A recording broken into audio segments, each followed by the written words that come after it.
ஒரு காலத்தில் வெள்ளிவிழா இயக்குனராக இருந்த டி ராஜேந்தருக்கு தொடக்கம் முதலே நடிகராகும் ஆசை இருந்தது. ஒருதலை ராகம் படத்தில் சந்திரசேகர் நடித்த கேரக்டரில் அவர்தான் நடிப்பதாக இருந்தது.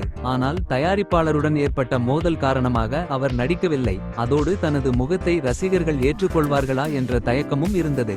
என்றாலும் தனது படங்களில் சின்ன சின்ன கேரக்டர்களில் தலைகாட்டி வந்தார். இந்த நிலையில்தான் உயிருள்ளவரை உஷா படத்தை தயாரித்து இயக்கினார். இந்த படத்தில் காதலர்களுக்கு உதவும் நல்ல தாதாவாக செயின் ஜெயபால் என்ற கேரக்டரை வலுவாக எழுதியிருந்தார். இந்த கேரக்டரில் ரஜினி நடித்தால் நன்றாக இருக்கும் என்று அவருக்கு தோன்றவே ரஜினியை சந்தித்து கதை சொன்னார். அதோடு தேவைப்பட்டால் செயின் ஜெயபால் கேரக்டரை இன்னும் பெரிதாக்கி படத்திற்கு செயின் ஜெயபால் என்றே டைட்டில் வைப்பதாக கூறினார். ஆனால் ரஜினி நடிக்க மறுத்துவிட்டார். டி ராஜேந்தர் எழுதும் அடுக்குமொழி வசனத்தை தன்னால் பேச முடியாது என்று கருதி தவிர்த்ததாகவும் கூறுவார்கள். அதன் பிறகு அந்த கேரக்டரில் டி ராஜேந்தரே நடித்தார். முதலில் டி ராஜேந்தர் முதன்மை கேரக்டரில் நடித்த படம் இது. படமும் பெரிய வெற்றி பெற்றது. ஜெயின் ஜெயபால் கேரக்டரும் பேசப்பட்டது. அதன்பின் தொடர்ந்து நடிக்கவும் தொடங்கினார்.